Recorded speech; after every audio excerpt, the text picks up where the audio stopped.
이제 호주 정부에서 발급한 퍼블리케이션인데요. 일단 레이버 마케팅 insights.gov.au라는 웹사이트에서 이제 가져온 거고, 뉴사우스 웨일스가 시드니가 위치해 있는 주고, 이제 빅토리아 주라는 게 멜번이 위치해 있는 주고, 퀸즐랜드 같은 경우에는 이제 브리즈번이라든지 골드코스트가 위치해 있습니다.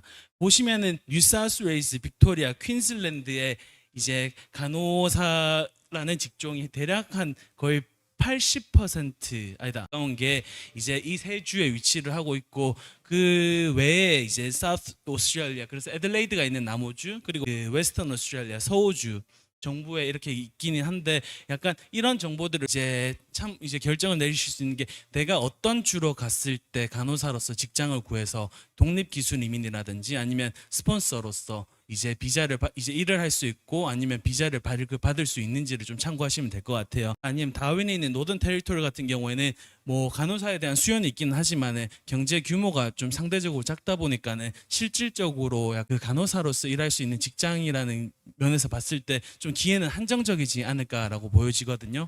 네, 그리고 타스메니아 같은 경우도 이제 2.4, 2.6 뭐 상대적으로 뭐 2배 가까운 수치긴 하지만은 좀 여전히 좀 낮기는 합니다. 호주에 왜 이민을 오느냐에 대해서는 좀 많은 분들이 이제 뭐 생각을 하시기에, 야, 간호사 한 명당 환자를 돌봐야 되는 숫자에 대해서 한국보다 호주가 상대적으로 훨씬 일단 더 작은 걸 이해를 하고 있는 게 첫 번째고요. 그리고 두 번째로 보수라는 면도 무시를 할 수 없거든요. 그래서 보수라는 걸 봤을 때 이게 간호 비교를 했는데, 간호사의 경우에는 이제 일반적으로 77,154불에서 시작하는 게 일반적입니다. 그래서 900불이라는 환율로 이제 계산을 했을 때 대략적으로 한 7천만 원이라는 연봉에서 첫 연봉에서 이제 시작을 하다 보니까는 좀 한국보다는 비교적으로 높지 않나라고 보여지고, 대략적으로 한 3년 차가 되었을 때는 이제 82,000불, 그래서 한 500만 원이 한 이제 450만 원 정도가 더 올라가지고 이제 82,100, 그리고 이제 계속해서 경력이 쌓여가지고 많이 받으시는 분들 같은 경우에는 이제 108,000불, 거의 1억에 가까운 임금을 이제 받고 계시다 보니까는 좀 한국에서 간호사로서 일을 하고 있는 분들께는 이제 보수적으로 좀 큰 메리트가 있지 않나라고 보여집니다. 간호조무사 같은 경우도 마찬가지입니다. 왜냐면 대략 한 6만 1,000불, 그래서 한 5,400만 원이라는 임금에서 시작을 하고, 이게 뭐 3년 차가 되었을 때 6만 5,304불, 그리고 계속해서 경력이 쌓였을 때 뭐 거의 이제 8천만 원 가까운 보수를 받기 때문에, 이런 부분이 약간 호주를 고려하는, 이제 많은 분들이 호주를 고려하는 이유가 아닐까라고 저는 보여지거든요. 네, 그리고 제가 간호조무사 그 전에서도 말씀드린 것처럼 이렇게 비교를 했는데, 이런 차이점을 두면서 설명을 할 텐데, 그 많은 시간이 간호조무사보다는 이번 세미나에서 간호사에 대해서 많이 할애를 할 예정이니까 그 점 참고해 주시고, 혹시라도 이제 간호조무사로서 이제 일을 할 예정이거나 일을 하고 계신 분들 같은 경우는 이제 저희가 다음에 제가 준비를 할 때는 좀 더 비중 있게 간호조무사를 다루도록 하겠습니다.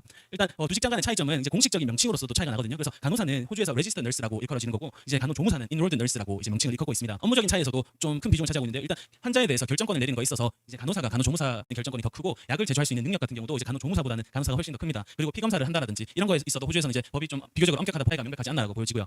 그리고 필요한 학위에 대해서도 약간 이제 레지스턴 널스와 인롤드 널스가 차이가 있는데요. 일단 레지스턴 널스가 되기 위해서는 이제 일반적으로 학사 학위가 필요합니다. 이 부분에 대해서 이제 제가 다음 슬라이드에서 잘 말씀을 드리겠지만은, 이게 한국도 4년제를 이제 졸업을 해야지 간호사로 일을 할 수 있는 게 대략 2011년 정도에 변경이 된 걸로 이해를 하고 있거든요. 그래서 그 전에 간호사를 치르하신 분들 같은 경우에는 좀 약간 호주에서 이제 경력이라든지 아니면 그 퀄리피케이션 아니면 레지스트레이션 이렇게 변환하는 과정에서 약간 어려움이 있을 수도 있는데, 일단 그 부분은 다음 슬라이드에서 제가 좀 자세히 설명을 드리겠습니다. 그리고 인롤드 널스 같은 경우에는 이제 학사 학위가 아니라 전문대 학위, 이제 2년제를 졸업하고도 이제 될 수 있는 게 좀 학위에 대해서는 차이가 아닐까라고 보여지고요. 그리고 두 직종에서 레지스턴 널스 같은 경우에는 좀 크게 많이 세분화가 되어 있습니다. 그에 반면에 인롤드 널스 같은 경우는 세분화가 되어 있지 않고 단순히 인롤드 널스라고 있거든요. 그래서 지금 이 슬라이드 같은 경우에는 스킬드 오큐페이션 리스트라고 해서 이제 호주 이민성에서 사용하는 이제 직종군 리스트인데요. 여기서 보면 이제 확연하게 나타나는 게, 오른쪽을 보시면 인롤드 널스라고 되어 있는데, 인롤드 널스 같은 경우는 단 하나의 직업군밖에 없거든요. 그래서 그 내에서 좀 다른 세부적인 부분으로 이제 뭐 특화가 되었다고 하더라도, 이제 직종군이라는 측면에서 봤을 때는 인롤드 널스라고밖에 존재하지 않습니다. 그에 반면에 레지스턴 널스 같은 경우에는 좀 굉장히 많은 부분으로 세분화가 되어 있는데요.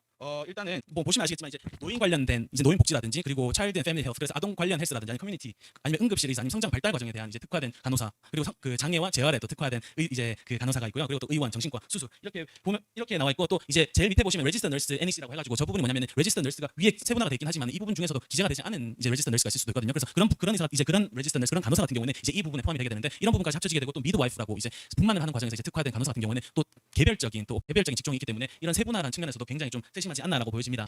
또 두 직장 간의 차이에서는 호주 이민에서도 굉장히 뚜렷하게 나타나는데요. 일단 첫 번째로 간호사라고 하면은 이제 중장기 직업군에 포함이 되어 있고, 아니면 인롤드 널스라고 하면 단기 직업군에 포함되어 있는데요. 일단 민성에서 이제 기술을 기반으로 한 이제 이민을 고려를 할 때 이런 리스트들을 사용을 하는데, 이게 직업군을 나눌 때 단기적으로 이제 호주라는 국가가 이제 기술 부족이라는 걸 이제 경험할 수 있는 직종들을 모아둔 게 단기 직업군이라고 일컫는 거고, 중장기적으로 이제 호주가 계속해서 이제 지속적으로 부족함을 일컫는 직종군은 이제 중장기 직업군으로 표현을 하고 있거든요. 그래서 레지스턴 널스 같은 경우에는 이제 모든 이제 특화된 세분화된 그런 간호사라는 직종 안에서 있기 때문에 이민을 할 때에도 약간 이런 부분에서 훨씬 더 약간 특혜가 있지 않나라고 보여지고, 이런 특혜 같은 경우에는 그 독립 기술 이민을 할 때 뚜렷하게 나타납니다. 그래서 89 비자 같은 경우에는 이게 독립기술인이라고 하면은 이게 그 이름 자체가 좀 애매할 수가 있는데, 이 독립이라는 뜻이 고용주의 도움 없이 본인의 독립적으로 신청할 수 있는 비자들을 독립기술이민 비자라고 일컫는 거고, 고용주를 기반으로 해서 이제 신청을 해야 되는, 그래서 189, 190, 491이 이제 독립기술이민에 속하거든요. 이 세 비자의 차이점이 뭐냐면은 189 비자 같은 경우는 이민성에서 독단적으로 이제 비자를 신청을 할 수 있게 하는 거고요. 190 같은 경우에는 이제 호주에 이제 제가 제일 첫 번째 슬라이드에서 다룬 것처럼 다양한 주들이 있는데 그 주 정부에서 우리 주에서는 이런 직종들이 이제 단기 직업군인데도 불구하고 이런 직종들이 필요하다라고 해서 발급이 되는 게 190 비자고 491 비자 같은 경우는 이제 외곽 지역으로 갔을 때 그래서 시드니 그리고 뭐 멜번, 브리즈번이라는 지역을 제외하고는 웬만해서는 이제 외곽 지역이라고 그런 지역에서 이제 일을 하는 조건으로 발급이 되는 비자가 491 비자입니다. 그래서 189와 190 비자 같은 경우는 영주 비자인데 491 같은 경우 조건부로 승인되는 일종의 가용 조건이라고 491 비자에서 이제 자격 조건을 충족을 하게 되면은 191이라는 영주 비자로 넘어갈 수 있게 됩니다. 491 비자 세 개 모두 지정이 되는 거거든요. 그래서 포인트 제도 같은 경우에는 이제 제가 다음 슬라이드에서 다뤄지게 되는데 여기 바코드를 이제 스캔을 하시게 되면은 포인트 제도 어떤 항목에서 점수가 부여될 수 있는지가 나와 있거든요. 그래서 초청이 되고 이제 신청을 할 수 있게 되는데 주어지는 게 학력 그리고 본인의 경력 아니면 영어 수준에 따라 가지고 이제 비자 신청을 할 수 있는지 그리고 다른 경쟁자와 상대적으로 이제 높은 점수를 소지한 사람들이 낮은 점수를 소지한 사람들보다 이제 우선적으로 발부가 되는 시스템입니다. 독립기술인민과 고용주 기술을 기반으로 하는 비자이기 때문에 이제 영주권으로 넘어가기 위해서는 영어 점수가 IELTS 기준으로 6.0 이상이 필요한데 간호사 같은 경우는 이제 간호사로서 일을 할 수 있기 위해서는 IELTS 기준으로 각 항목에서 7.0이라는 점수가 필요하거든요. 그래서 7.0이라는 점수를 취득을 하게 되면은 이제 포인트 제도를 기반으로 한 도전을 할 수가 있습니다. 그래서 다음 슬라이드에서 보다 좀 더 자세하게 설명을 드리겠습니다.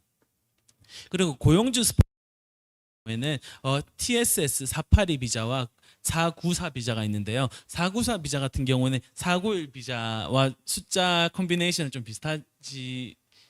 비슷하거든요. 그래서 49로 시작하는 게 이제 491이랑 494가 있는데 여기서 보여주는 게 뭐냐면은 이제 외곽 지역에서 근무를 해야 되느냐 말아야 되느냐에 따라서 이렇게 분배가 되거든요. 그래서 경우에는 이제 대도시에서 일을 하면서도 비자를 발급받을 수가 있긴 하지만은 494 비자 같은 경우는 반드시 외곽 지역에서 간호사로 근무를 하면서 이제 그 비자가 발급이 될 수 있는 거기 때문에 이 부분에 대해서도 좀 인지를 하고 계시면 됩니다. 그래서 독립기술이민 이제 인롤드 널스가 했을 때는 이제 190 비자와 491 비자밖에 신청을 못 190 비자와 491 비자를 신청하는 과정에서도 그 주정부에서 이 인로드 널스라는 직종이 부족함이 있을 거다라고 판단되는 주에 한해서만 신청이 될 수 있거든요.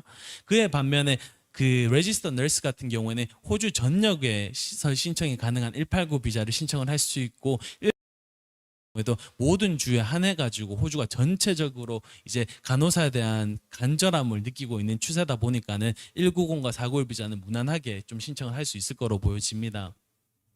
그리고 고용주 스폰서 비자에서 482 TSS 비자와 494 비자를 제외하고도 186 ENS 비자라는 게 있거든요. 186 ENS 비자 같은 경우는 뭐냐면은 바로 영주권으로 신청을 할 수 있는 건데 기반으로 돼야 되는 부분이기도 하거든요. 그래서 이제 뭐 그 고용주를 잘 찾는다라고 하면은 이제 186으로 넘어갈 수 있긴 하지만은 약간 해외에서 일을 하는 데 있어 가지고 바로 영주권을 신청을 하는 데는 좀 실질적으로 이제 병원 측에서 봤을 때도 어려움이 있기 때문에 좀 현실적인 가능성은 482 TSS 비자나 494 비자에 비해서 약간 좀 떨어지지 않나라고 보여지는데 그 레지스터 널스와 인롤드 널스의 차이가 뚜렷하게 나타나는데요. 일단 중장기 직업군이기 때문에 482 TSS 비자를 이제 레지스터 널스 간호사로 신청을 했을 때 비자가 발급이 될 수 있는 최대 기간 같은 경우에는 이제 4년으로 주어지는 거고요. 인롤드 널스 같은 경우는 최대 2년밖에 주어지지 않습니다. 그래서 한 번 더 갱신을 해가지고 있을 수도 있고 이제 추후에 법이 바뀔 거기 때문에 인롤드 널스 같은 경우도 영주권으로 신청할 수 있는 기회가 열리긴 하지만은 일단 비자의 최대 기간으로 봤을 때는 간호사로서 신청을 하는 게 간호조무사로서 신청을 하는 것보다는 상대적으로 좀 훨씬 더 유리하다고 보여집니다. 그리고 두 직종에서 공통적으로 주어지는 자격 조건은 기술 심사가 필요하다는 자격 조건이거든요. 그래서 이제 수많은 직종군이 있기는 하겠지만 그 직종군들 중에서 라이센스가 필요한 직종군들이 몇 개가 있는데 뭐 예를 들어서 전기 기사로 일을 한다라거나 아니면 간호사로서 일을 한다라거나 의사로 한다라거나 했을 때 면허가 반드시 있어야지만 일을 할 수 있는 직종군이기 때문에 그런 면허가 있어야지만 이 기술 심사를 통과할 수 있습니다.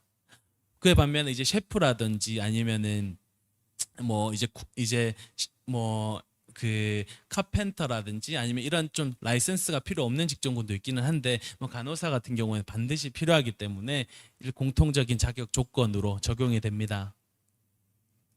네, 제가 좀 전에 고용주 스폰서의 비자에 대해서 자세히 좀 말씀을 드렸는데 이 페이지에서 좀 자세히 말씀을 드릴게요. 그래서 비자 이름에서도 고용주 스폰서 비자이기 때문에 고용주 스폰서 점수가 반드시 있어야지만 신청이 가능하거든요. 그래서 신청을 하는 과정이 세 단계로 나눠집니다. 첫 단계 같은 경우에는 이제 스탠다드 비즈니스 스폰서십이라는 이제 우리는 이제 외국인 노동자를 채용을 할 거다라는 스테이터스를 발급받기 위해서 고용주 스폰서로 일단 이민성에 먼저 등록이 돼야 되는 부분이고요.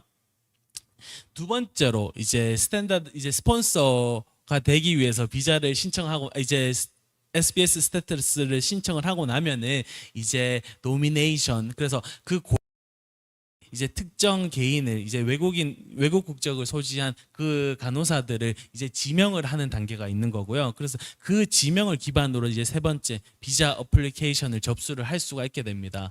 이 전체적인 기간이 이제 간호사 같은 경우에는 이제 우선적으로 처리가 되거든요. 그래서 다른 직종 같은 경우에는 사파리 TSS 비자를 신청을 했을 때 뭐 4개월, 5개월, 뭐 길면 6개월까지가 걸릴 수가 있는데 간호사 같은 경우에는 이제 코로나로 특히 호주가 얼마나 이제 의료 시스템에 있어가지고 간호사가 필요한지를 절실하게 깨달았기 때문에 이제 외국에서 신청을 한다라거나 아니면 호주에서 신청을 했을 때에도 이제 간호사라고 하면은 빠르면 한 달 아니면 뭐 2달 내에는 바로 비자가 나오는 편입니다. 494 비자 같은 경우에도 이제 비슷하게 적용이 되는데 고용주 스폰서가 되기 위해서는 494 비자 외곽 지역에서 이제 발급이 되는 비자이기 때문에 사람들 같은 경우는 외곽 지역에 위치하고 있어야지만이 494 비자를 위한 이제 노미네이션을 할 수가 있다는 점도 알고 계셔야 됩니다. 일단 첫 번째로 뭐 기술 심사 같은 경우에는 고용주 스폰서와 독립기술 이민 비자를 막론하고 일단 기술 심사는 간호사로 일을 할 수 있기 때문에 기술 심사가 반드시 이루어져야 되고요. 그리고 기술 심사가 있고 나서 이제 레지스트레이션 이제 변화가 되고 기술 심사를 통과를 하고 나가지고 이제 그거를 기반으로 expression of interest를 신청을 하는 거거든요. 이게 뭐냐면은 비자 신청을 바로 할 수 있는 게 아니라 이제 호주 이민성에 나는 이제 호주의 어떤 계획이다라는 걸 일단 먼저 발표를 해야 되고 그 과정에서 그 각 항목에 따라서 이제 점수가 분배가 되게 되는데 이제 그 점수를 기반으로 해서 이제 그렇게 익스프레스를 해야 되는 거고 이제 190 비자와 491 비자를 신청을 한다라고 하면은 이제 주 정부가 껴있기 때문에 주 정부 지명 신청도 이루어져야 되거든요. 그래서 190과 491 비자 같은 경우는 하더라도 주 정부에서 이 사람이 정부가 있다라고 하면은 지명이 이루어지고 그 지명을 기반으로 초청장이 발급이 되게 되거든요. 근데 189, 190, 491 접수 이제 익스프레스 EOI를 제출할 수 있는 기준이 65점입니다. 그래서 65점이 반드시 있어야지만이 이제 EOI 신청 자체를 할 수가 있거든요. 그래서 이 부분을 명확하게 이제 이해를 하셔야 되고 그리고 189와 190과 491 비자의 또 차이점은 뭐냐면은 이제 독단적으로 발급을 하기 때문에 추가적인 점수가 주어지지 않습니다. 하지만 190 비자를 신청을 할 때에는 추가적으로 이제 5점이 주어지는 거고 491 비자를 할 때는 추가적으로 15점이 주어집니다. 그래서 491 비자를 신청을 한다라고 하면은 추가적인 15점을 제외하고 신청이 가능한 거고 190 같은 경우에는 이제 189 기준으로 했을 때 60점만 발급받게 되면 189를 신청을 못 하는데 190을 신청을 한다라고 하면 추가적으로 그 65점으로 이제 EOI를 제출을 할 수 있게 됩니다. 그래서 주정부 지명이다라고 하면은 이게 주정부에서 나를 왜 지명해야 될까라는 생각도 많이 하긴 하겠지만은 굉장히 많이 이루어지고 있는 부분이거든요. 그래서 주정부에서도 특정한 쿼터가 있는 거고 그 쿼터 중에서도 간호사한테 굉장히 많은 부분을 하려고 했거든요. 그래서 아니면 이제 그 호주라는 국가 입장에서도 정말 간호사들 절실하게 필요하기 때문에 뭐 이런 부분은 두려워하지 마시고 주정부 지명을 한번 신청해 보는 것도 좀 좋은 전략이 되지 않을까라고 보여집니다. 이 바코드를 스캔을 하게 되면은 이제 포인트 제도에 대해서 잘 나와 있는데요. 그래서 나이가 그래서 25살에서 29살, 아니 30에서 35살, 아니 40에서 45살 뭐 이런 식으로 이제 나이가 나와 있는 거고 또 영어 점수도 IELTS 6.0은 반드시 이상 돼야지 자체로 고려할 수 있고 간호사 같은 경우는 7.0 이상이 돼야 되기 때문에 뭐 7.0 이라는 점수가 주어지게 되면 추가적으로 10점이 발급이 되는 거고 그리고 학위도 있기 때문에 좀 무난하게 이제 포인트 15점이라는 점수를 받고 좀 비자를 신청할 수 있지 않을까라고 보여집니다.